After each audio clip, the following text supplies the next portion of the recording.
This is East Carolina All-American Spencer Brickhouse, and we're talking baseball on the Sports Objective, the unofficial podcast of the Pirates.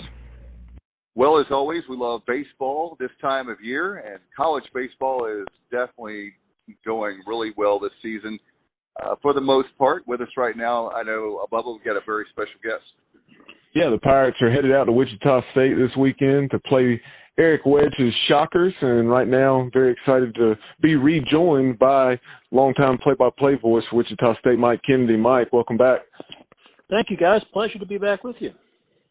No doubt. Hopefully this time when we have you on, Mike, as we were just talking to pre-show, we'll actually have a series to talk about next time we have you on, because last time we had basketball, we were all excited. We had you on, legendary play-by-play voice, and we have you on. We're very excited to have you on, just have you on. And then there's no series with Joe Dooley and Company. So now we actually have Cliff Godwin with his version of the Pirates with baseball on the baseball diamond. So hopefully we have something to talk about this weekend, after this weekend. That version's a pretty good version of the Pirates, too, what Cliff Godwin's done with the baseball program there. So much respect and looking forward to the series. No doubt about it. You know, with the Shockers, everybody knows about obviously the basketball program, but that's something we talked to you before. But the baseball brand, you guys are doing well, and certainly have someone that knows everything about baseball there. And it looks like that you're going to have a following, and certainly have a lot of great baseball to come with the Shockers. Well, I know that you guys at some point in the last few months had Gene Stevenson on and did kind of an extended thing with him. And you know, obviously what he accomplished here was absolutely amazing and built a huge following for Wichita State baseball. And unfortunately, it has slipped a little in the last few years. And now that it's Eric Wedge, and then I'm sure you guys know the name Lauren Hibbs, who for many years was the head coach at Charlotte and was a player and assistant coach here before that. You have a couple of guys back in the program who really have an appreciation for what this program means to people, what it took to get it where it was when it was a highly ranked national program, and you know, have a really good understanding of the kinds of things, including some of the intangibles that it takes to get a program to that level. It's not something that can happen overnight. You have to build the talent level up, especially in this conference, but they are definitely on the right track, and people are certainly getting excited. They want it to be good here, and they want these guys to succeed. Yeah, taking a look at the season up to this point, and the Shockers 20-15 overall, 8-7 in the American, and you know, really turned some heads against the University of Houston. First of all, a very weird situation there due to some different variables, having to play the Shockers, or excuse me, the Shockers playing the Cougars. You know, 8 consecutive ball games, went 7-1 in those games against U of H, and we're really playing well, but have dropped 6 out of the last 7. So give us just a general overview, and then we'll dive a little bit deeper into things. Well, first of all, Houston, I mean, I have to be really honest, Houston is not as good as they have been in, say, the last 4 or 5 years, but they are still, you know, a pretty talented team. They definitely have some arms, so it's not like they just fell off the face of the earth, and that's why Wichita State won 7 of 8. The Shockers were really playing very well at that time. And one thing that happened that is really a key to what's happening now is in the third game of the series in Wichita, so the 7th game of the 8th, Garrett Kosas, who was just having a tremendous season for Wichita State, was going after a foul pop-up, and the wind was moving it around. He ended up kind of backpedaling, and he fell backward and just instinctively threw his hand out to catch himself and broke a bone in his wrist. And he is out certainly for most of the rest of the season. He's missed 8 games so far.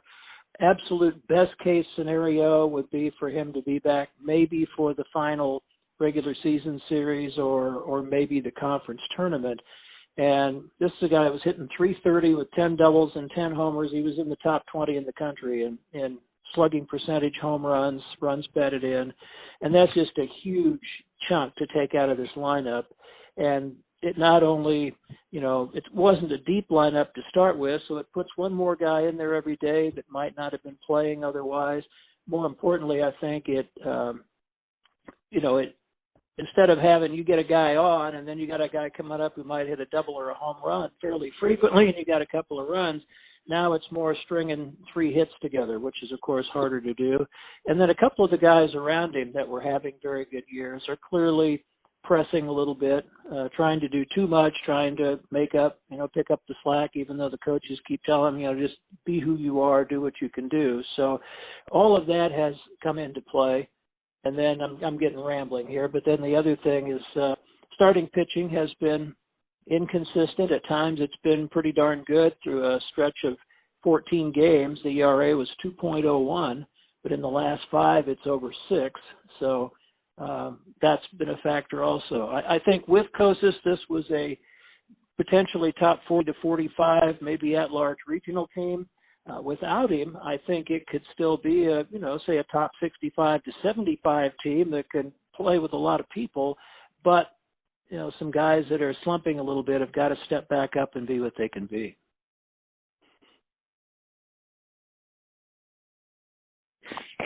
Mike, as far as the Shocker programs going, what about the COVID situation with us in North Carolina? Governor Roy Cooper said June the 1st. Looks like that with things going better for us now with COVID. There's been a little bit of a tick up, but overall things are getting better. What about you guys in Kansas? What will as far as Pirate fans and Shocker fans that are in the area, how many people can get in right now? That's a good question, and I'm not absolutely sure of the answer. There were mandatory masks, things in place, protocols in place and so forth at public gatherings, and the attendance at the ballpark has been at about, I think, 25%. But we played a game with Houston down at the new Pro Park downtown, and since there was not, any particular restriction, they went ahead and opened it up, and we had over 7,000 people for that game. And I think that certainly Wichita State, even under the most restrictive circumstances, could probably put 3,000 or 3,500 in the ballpark this weekend for ECU. So I think the crowds will be good. One thing that hurts is playing the doubleheaders on Friday. They're playing the first game at 1 o'clock, and so that's a tough time for people to, get off work early and come out in any kind of big numbers. And then, as I'm sure you're aware, the Sunday games in this league tend to be pretty early, so teams can catch a flight home and get home that night.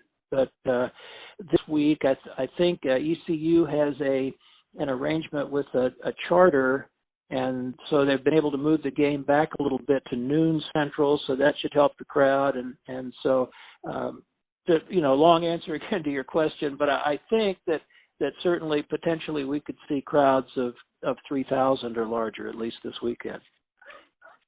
And Mike, what about as far as pitching goes, starters? What will folks be able to do? Pirate fans and Shocker fans are maybe listening to the broadcast now to our interview here on deck. Who do you think will be the starters this weekend for the Shockers? Well, Preston Snavely has been, of the veteran guys, the most consistent. He's not overpowering, but he can throw 4 pitches for a strike. He knows how to pitch. He's smart, and he's been pretty steady. He's had one kind of off start in his last 5. Even this last weekend at Cincinnati, he pitched pretty well, made one bad pitch in the 6th inning of a 1-0 game and gave up a 3-run homer. So he'll go. He's become one of the Friday guys and usually pitches the afternoon game. And then Wichita State has a freshman named Jace Kaminska, who is from a small town, Caney, Kansas. The population of the town is about 1,800.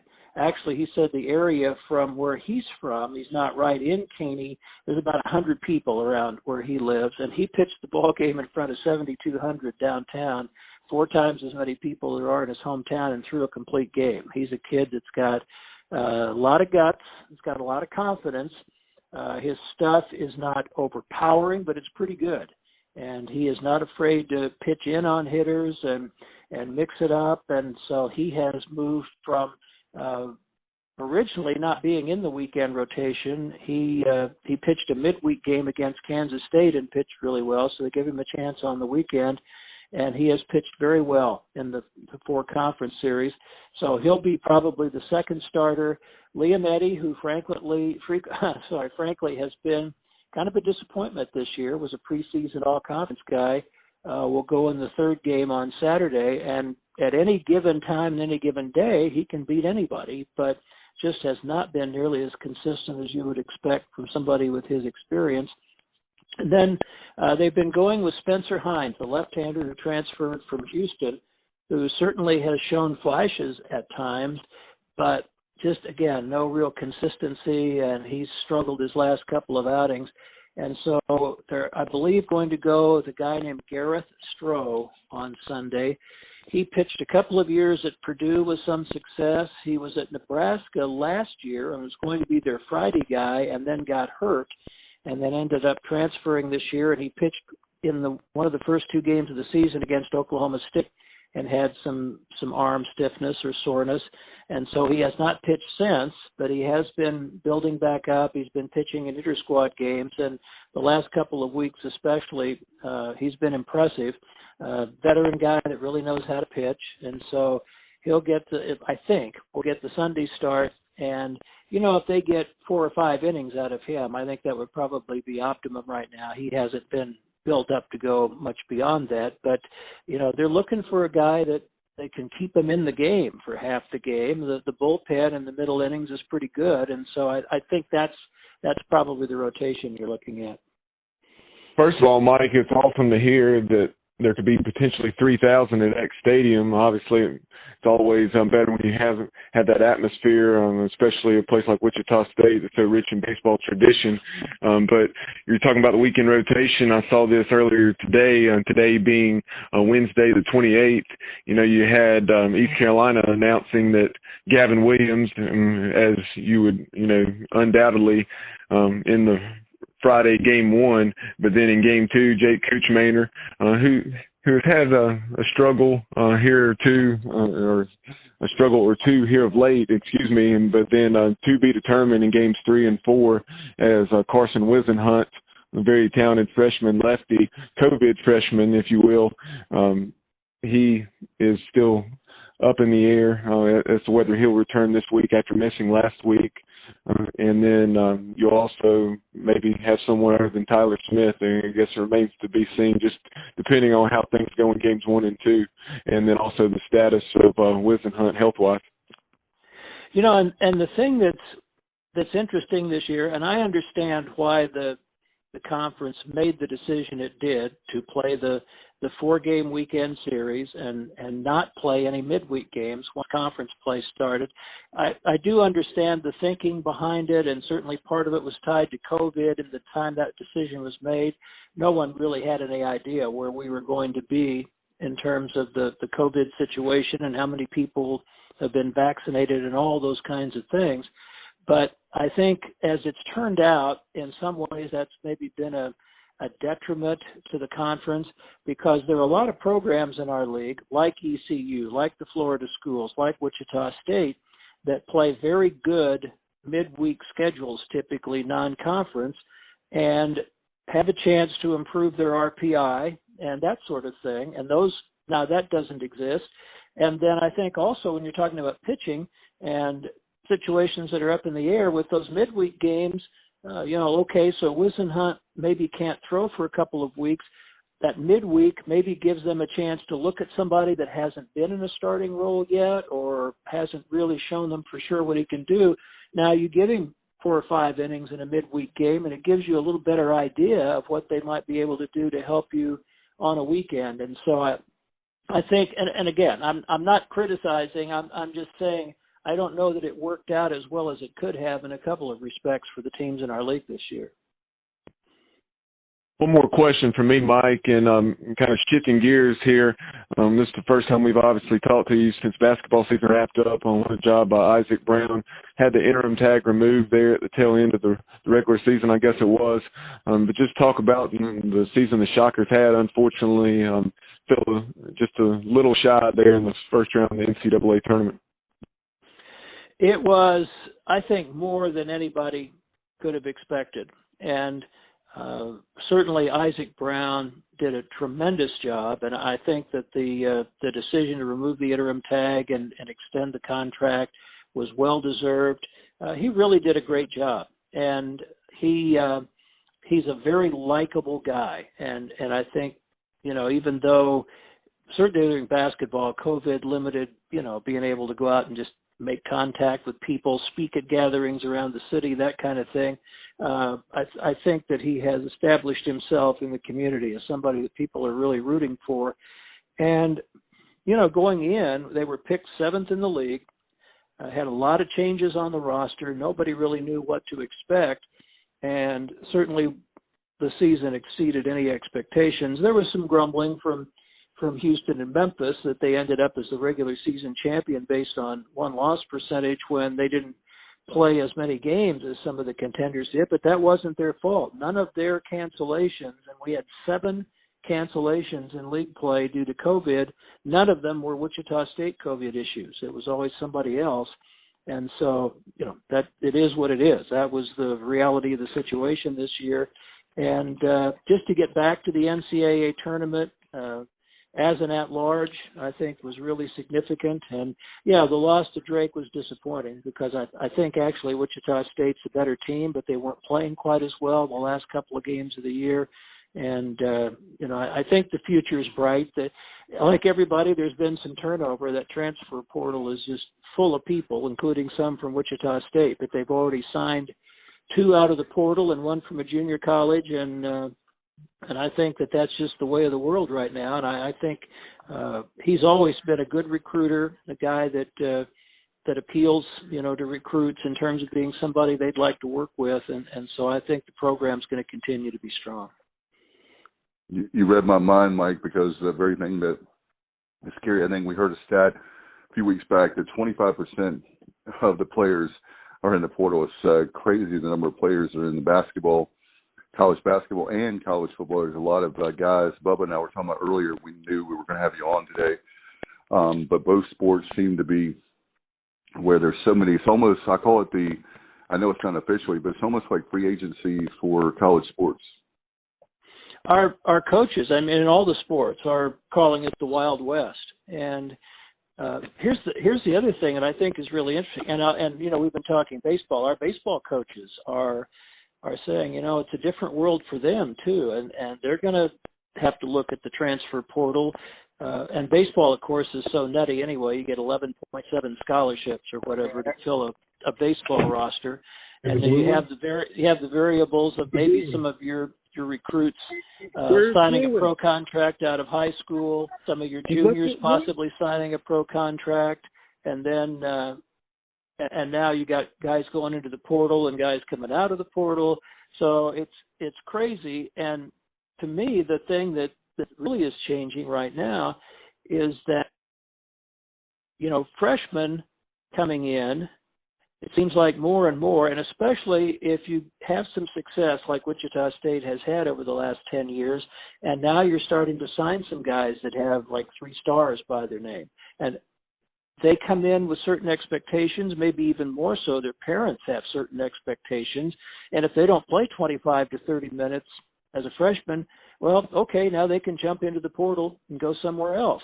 And I think because of that, you may see certain coaches anyway, programs that maybe are a little more successful, shying away from recruiting freshmen. At Wichita State, that was always a strength, to be able to recruit freshmen and develop over 4 years and have veteran teams that could compete with the higher profile programs with bigger names and one-and-done kids. And now do you invest in that? Do you take a freshman not knowing if you're going to have him for more than a year or two, or do you go into the portal and you find experienced guys that fill a need for a year or two? And I think that that may be where we really start to see the impact of it, at least for a year or two, until it really kicks in that now you can only do that once and be eligible immediately. No question about it. It's certainly that's a topic that I know we could talk hours about for sure. Mike, how can people hear your work before we let you go? I appreciate all you've been kind to us like last time, but definitely love to listen to your broadcast this weekend. Well, it's on, you go to GoShockers.com, and there's a link. That's probably the easiest way to find it, but it's out there on the internet, and you can get us anytime. All right, we appreciate you so much, and good luck to the Shockers. We'll see how it all turns out, and hopefully, like we said at the beginning of the interview, hopefully we'll have something to talk about next time we have you on. I hope so, too, and thank you, guys. It's always a pleasure to talk to you. This is East Carolina Hall of Famer and home run king, Winfred Johnson. We're talking Pirate baseball on the Sports Objective, your source for ECU baseball coverage. Go Pirates!